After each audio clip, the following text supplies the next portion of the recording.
So இன்றைக்கு பார்க்கலாம் இல்லைங்களா, போலீஸ் ஃபோர்ஸ், போலீஸ் துறை, காவல்துறை என்பது இப்போ நவீன கால நடைமுறைகளில் முக்கிய நடைமுறையாக இருக்கு. ஆனால் இதெல்லாம் வந்து இந்த முறைமை எல்லாம் எப்பயோ 1400 வருஷத்துக்கு முன்னாடி உமர் ரலியல்லாஹு அன்ஹு சிறப்பாக அமல் செஞ்சாங்க. அவங்களே நைட்ல பெட்ரோல்லாம் போவாங்க. இதெல்லாம் சமீப கால கண்டுபிடிப்பு, நாங்க தான் கண்டுபிடிச்சோம்னு மேற்கத்திய உலகம் பீத்திக் கொண்டு இருக்கிறது. ஆனால் அது உண்மை இல்ல.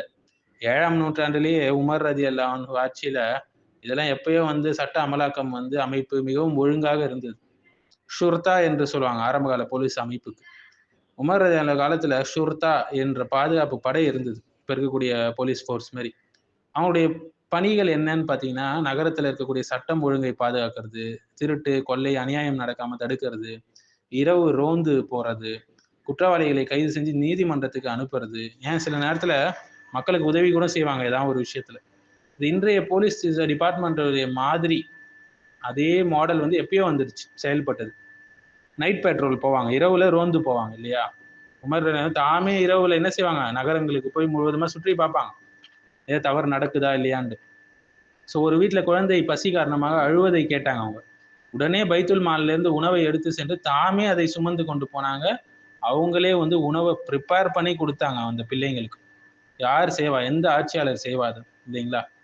இன்று வந்து கம்யூனிட்டி பாலிசிங்லாம் நவீன காலத்துல வந்திருக்கு இல்லைங்களா? மக்கள் நலனை கண்காணிக்கும் சமூக போலீஸ்லாம் வந்திருக்கு. ஆனா இன்றைய தலைவர்கள் இதை நேரடியாக செய்ய மாட்டாங்க, ஆள் விட்டு தான் அனுப்புவாங்க. ஆமா, உமர் ரலியல்லாஹு அன்ஹு ஒரு கலீஃபாவாக, ராஜாவாக இருந்தும் இது எல்லாம் அவங்களே செஞ்சாங்க. நைட்ல போவாங்க. ஸோ அதிகாரிகளுக்கு கடுமையான கண்காணிப்பு இருந்தது. ஆளுநர்களுடைய சொத்து பட்டியல் வந்து பதிவு செய்யப்பட்டுச்சு. ஏதாவது ஒரு புகார் வந்தா உடனே அதை விசாரிப்பாங்க. அதிகார துஷ்பிரயோகம் செய்யப்பட்டால் உடனே அவங்கள நீக்கிடுவாங்க அந்த அவங்களுடைய போஸ்டிங்ல இருந்து.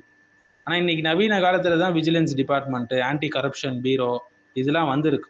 ஆனா உமர் ரலியல்லாஹு அன்ஹு காலத்துல இது மிகவும் கடுமையாக இருந்தது.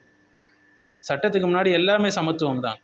ஒரு ஆளுநருடைய மகன் ஒரு சாதாரண குடிமகனை அடித்தான், இதற்கு உமர் ரலியல்லாஹு அன்ஹு என்ன செஞ்சாங்க?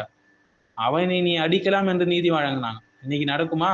Equality before law, no one above the law, இதெல்லாம் இப்பதான் பேசுறாங்க. இன்றைய அரசியல் அமைப்புல தான் எழுதப்பட்டுச்சு. ஆனா 1400 ஆண்டுக்கு முன்பே இதெல்லாம் நடைமுறையில் இருந்தது. அடுத்தது மார்க்கெட் ரெகுலேஷன், சந்தை கண்காணிப்பு இருந்தது. விலை மோசடி தடை இருந்தது. அளவு எடை வந்து சரிபார்க்கப்பட்டது. நுகர்வோருடைய பாதுகாப்பு உரிமைகள் கொடுக்கப்பட்டது. ஆனா நவீன காலத்துல தான் இந்த consumer protection act, food safety department போன்ற அமைப்புகள்லாம் வந்தது. அடுத்தது பிரிசன் சிஸ்டம், சிறை நிர்வாகம். முதல் முறையாக உமர் ரலியல்லாஹு காலத்துல தனி சிறைக்கு கட்டிடம் எழுப்பினாங்க. கைதிகளுக்கு உணவு அளிச்சாங்க, தண்ணீர் வழங்கினாங்க. ஆனா நவீன காலத்துல தான் பிரிசன் ரிஃபார்ம்ஸ் வந்தது. ஹியூமன் ரைட்ஸ் கஸ்டடி வந்தது. அடுத்தது மனித உரிமைகள், விலங்குடைய உரிமைகள் எல்லாம் பாதுகாக்கப்பட்டுச்சு. கைதிகளை அடிக்க தடை தேவையில்லாம, விலங்குகளுக்கு அநியாயம் செஞ்சா தண்டனை இருந்தது. ஆனா இன்னைக்கு தான் நவீன காலத்துல human rights commission, animal welfare laws போன்ற அமைப்புகளுக்கு நாங்க தான் இதெல்லாம் கண்டுபிடிச்சோம்னு பேத்திக்கிறாங்க. இதெல்லாம் எப்பயோ வந்துருச்சுங்க.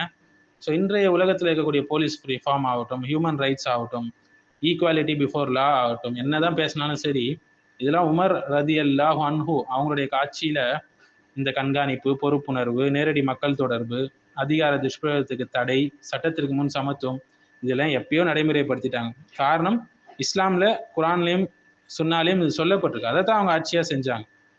அதனால தான் அவங்களுடைய ஆட்சி சிறந்த நீதமான ஆட்சின்னு மகாத்மா காந்தியே புகழ்ந்து இருக்கிறாங்க இல்லைங்களா?